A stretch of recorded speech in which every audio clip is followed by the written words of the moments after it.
Hello, dear students. Today we will discuss on fundamentals in programming. So, first of all, आज के इस topic के अंदर हम tokens, identifiers, data types, operators and expressions, sequence control statements जिसमें if else switch और looping statements के बारे में डिस्कस करेंगे। साथ में ही हमने token, data types, operators, control statement ये सब पर भी डिस्कस करेंगे। सो सबसे पहले हम स्टार्ट करते हैं। देखिए, सी जो प्रोग्रामिंग है वो एक प्रोसीजरल स्ट्रक्चर्ड सी प्रोग्रामिंग एक प्रोसीजरल स्ट्रक्चर्ड प्रोग्रामिंग लैंग्वेज है जो कि डेवलप करी गई थी वो 1972 के अंदर डेनिस रिचे ने एट बेल लेबोरेटरी के अंदर। ठीक है। बेसिकली इसकी जो इम्पोर्टेंस है, पॉपुलैरिटी हुई, एक तो वाइडली यूज्ड बिकॉज ऑफ क्यों यूज हुई, एक तो इसमें हाई एफिशिएंसी थी, लो लेवल मेमोरी एक्सेस था और पोर्टेबिलिटी थी। ठीक है।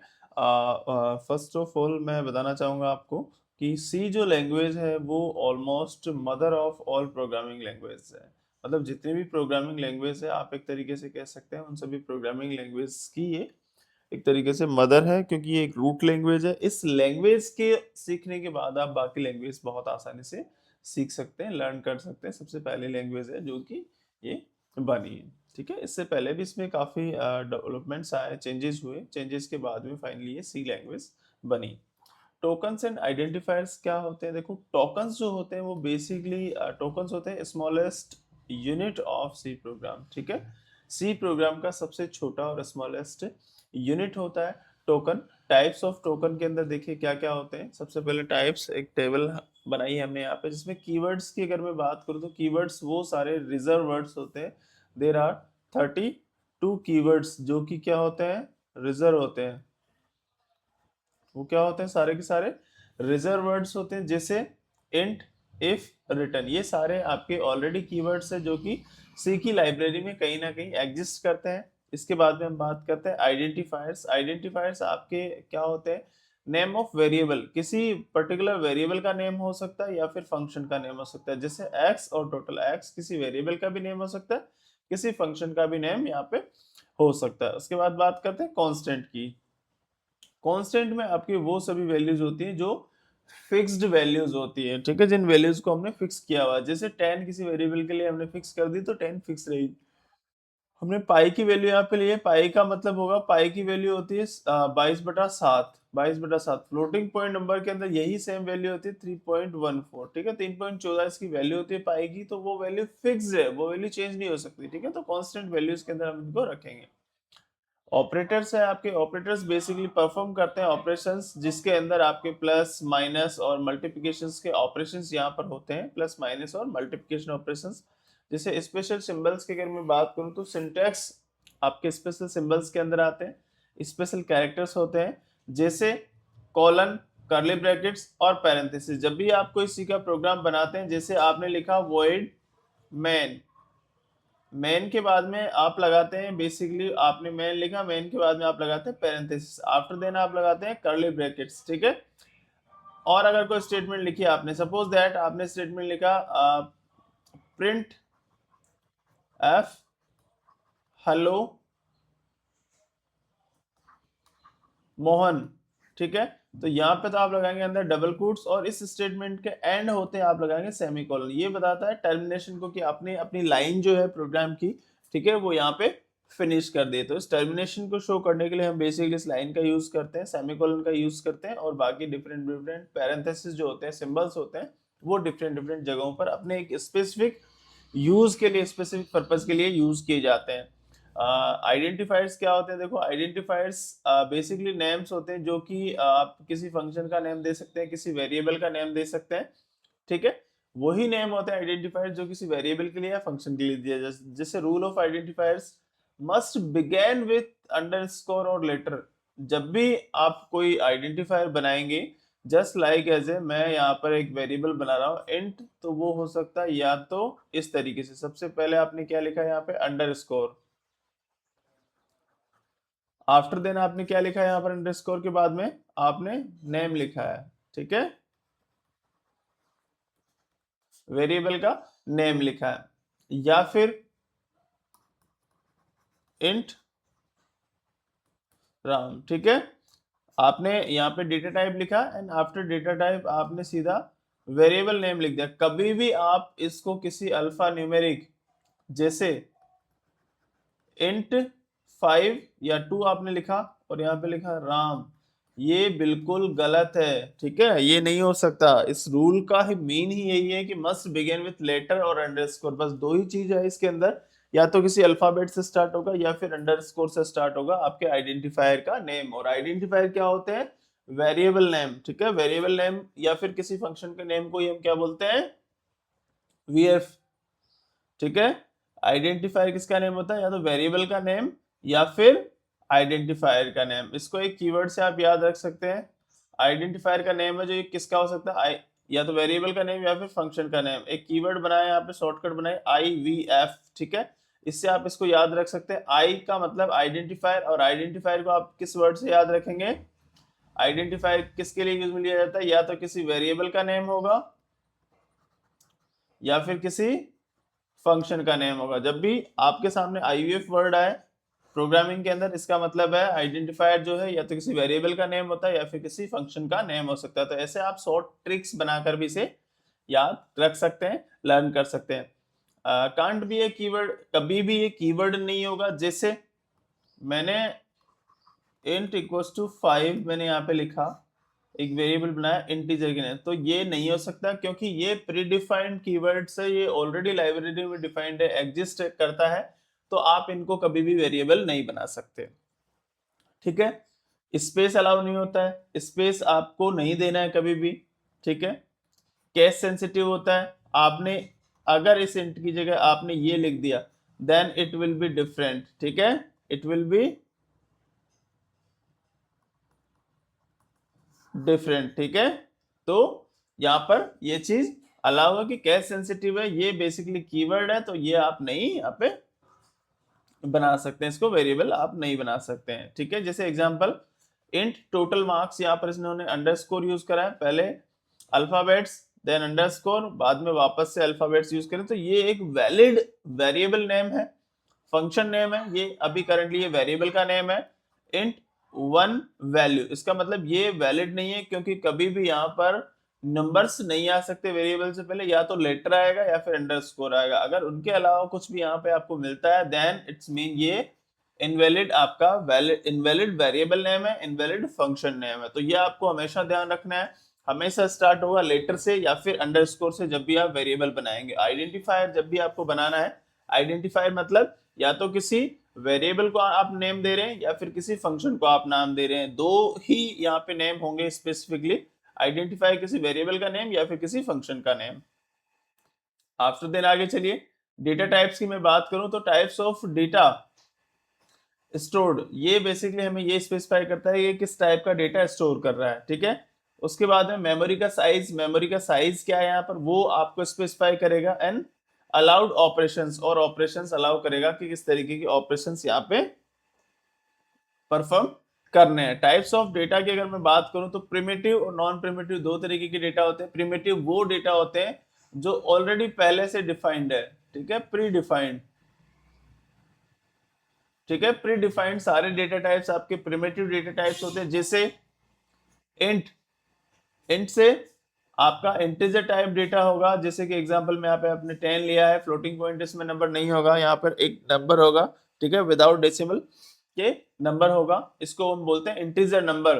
फ्लोट के अंदर आपका डेसिमल 3.14 जिसमें पाई की वैल्यू है, कांस्टेंट वैल्यू है, ठीक है, ये एक तरीके से कांस्टेंट वैल्यू भी है, और फ्लोटिंग पॉइंट नंबर है 3.14 जो कि पाई की वैल्यू होती है।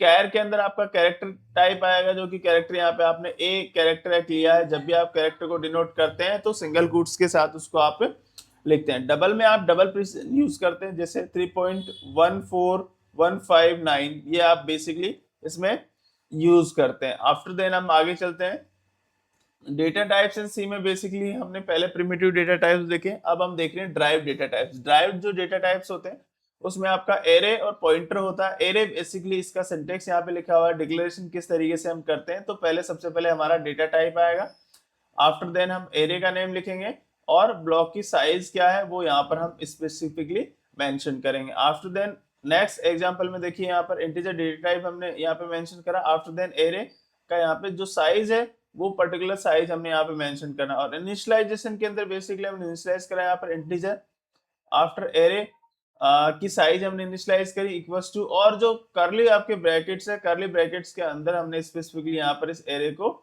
डिफाइन करा है। ठीक है, एरे की वैल्यूज हमने यहाँ पे डिफाइन करी जो कि इसकी इंडेक्सिंग दी। इंडेक्सिंग हमेशा इसकी 0 से स्टार्ट होगी, जैसे 0 1 2 3 एंड 4। इंडेक्सिंग इसकी 4 तक चलेगी, जबकि एक्चुअल नंबर इसके कितने हैं, नंबर ऑफ जो साइज है वो कितनी है 5 है, बट इंडेक्सिंग हमेशा 0 से स्टार्ट होती है तो वो एक नंबर हमेशा माइनस में चलेगी, एक नंबर कम रहेगी हमेशा। ठीक है, तो 5 - 1 4, तो ये क्या है एक्चुअल इसकी इंडेक्सिंग, तो जो कि 0 से स्टार्ट होती है। पॉइंटर की बात करें, पॉइंटर का डिक्लेरेशन देखिए, पॉइंटर जो है वो बेसिकली डेटा टाइप डिफाइन करते हैं, ये एस्टेरिस्क का symbol and after then variable name.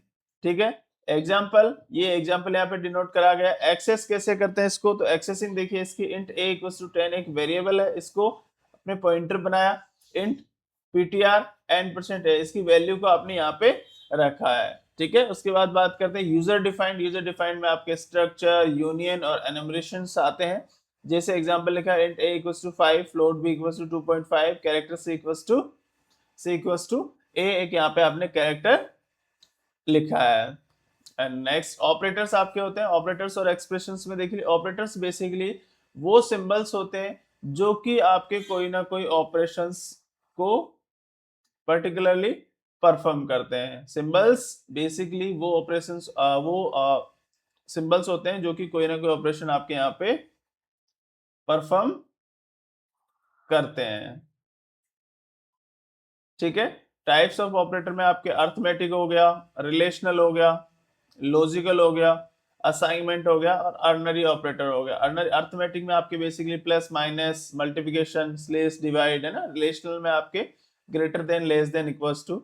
Logical में n%, असाइनमेंट में equals to, plus minus, equals to, और अर्नरी के अंदर प्लस प्लस। और इनको हम बोलते हैं बेसिकली इंक्रीमेंट ऑपरेटर और डिक्रीमेंट ऑपरेटर। एक्सप्रेशंस में बेसिकली कॉम्बिनेशन ऑफ वेरिएबल्स रहता है। ठीक है, कांस्टेंट एंड ऑपरेशंस, जैसे एक्सप्रेशन में आपके a + b × 2, ये आपका एक एक्सप्रेशन हो गया कंप्लीट। ठीक है, जिसको हम कोई ना कोई ऑपरेशन यहाँ पे परफॉर्म कर रहे हैं।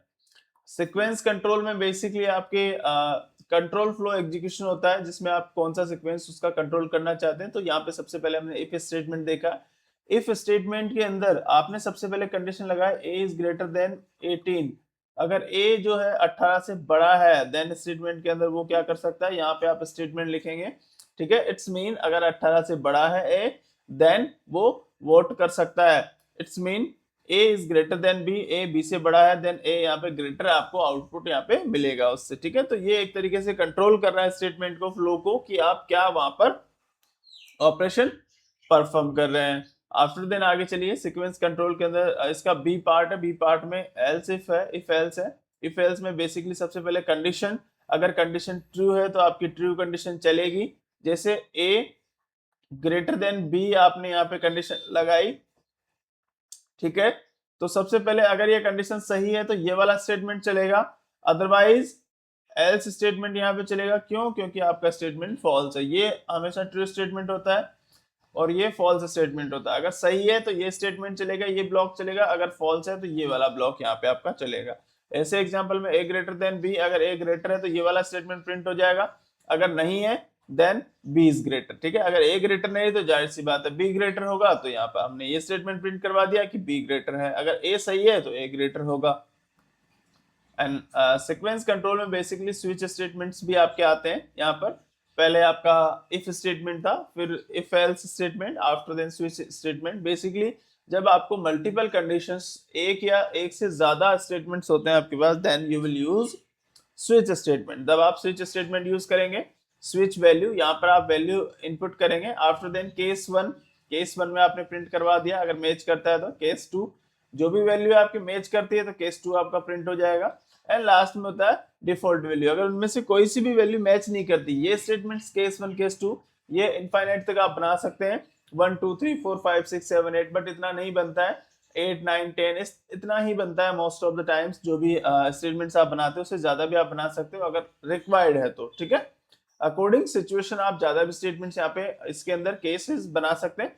और डिफॉल्ट होता है अगर उनमें से कोई भी मैच नहीं करता है देन आप अदर स्टेटमेंट्स वहां पर मेंशन कर सकते हैं कि इनमें से कोई सा भी केस यहाँ पे मैच नहीं कर रहा है, उस केस में आप बेसिकली अदर स्टेटमेंट का यूज करते हैं। अब देखिए लूपिंग स्टेटमेंट बेसिकली एक लूप होता है जो कि आपको कंटिन्यूअसली एक पर्टिकुलर वैल्यू को, नंबर को एक रिपीटेशन के लिए आप इसको यूज करते हैं।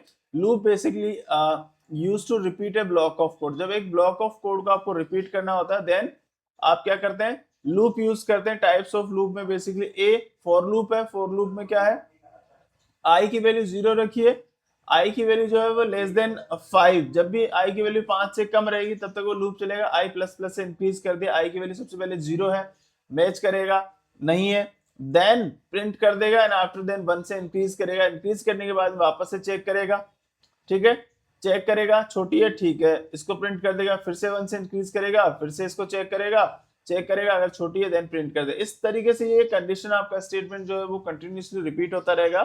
लेस देन 5 मतलब 4 तक आपका ये लूप रिपीट होगा, जैसे पहले 1 प्रिंट करेगा, फिर 2, फिर 3, 4, ठीक है, 0 भी यहाँ पे ये प्रिंट कर रहा है, ठीक है, 0, 1, 2, 3, 4 तक ये वैल्यूज को यहाँ पे प्रिंट करने वाला है।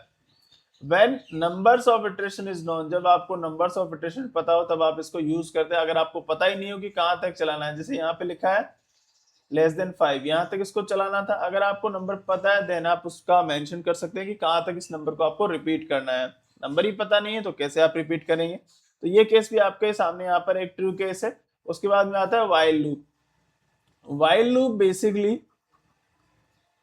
वाइल लूप जो होता है बेसिकली आई लेस देन 5, ठीक है, आई लेस देन 5, आई की वैल्यू जो है वो एक पर्टिकुलर स्टेटमेंट होता है जिसमें आपने आई की वैल्यू सपोज दैट 0 रखी है या क्या रखी है, वो कंडीशन पर डिपेंड होता है कि ऊपर आपने क्या इसको मेंशन करा। लेस देन 5 है देन ये कंटिन्यूअसली चलेगा वाइल कंडीशन चेक करने के बाद में। इसको हम बोलते हैं बेसिकली एंट्री कंट्रोल, मतलब एंट्री पे ही आपने डिसाइड कर दिया है कि ये लूप कहां तक चलना है, ठीक है। तो ये हमेशा %d और आई की वैल्यू को प्रिंट करता जाएगा, इंक्रीज करेगा, प्रिंट करेगा, इंक्रीज करेगा, प्रिंट करेगा, इंक्रीज करेगा, प्रिंट करेगा, इंक्रीज करेगा। तो ये एंट्री पे ही इसका हमने कंट्रोल डिसाइड कर दिया है। Then after then do while के अंदर सबसे पहले एटलीस्ट वंस आपका जो लूप है वो यहाँ पे चलना ही चलना है। वंस डिसाइडेड है कि एक बार कम से कम लूप चलना ही चलना है, तो मतलब पहले एक बार वैल्यू को प्रिंट करेगा एंड प्लस से वैल्यू करेगा, आफ्टर देन कंडीशन चेक करेगा। अगर कंडीशन रॉन्ग हो जाती है देन आगे ये नहीं चलेगा, इसको बोलते हैं exit control, run at least once, ठीक है।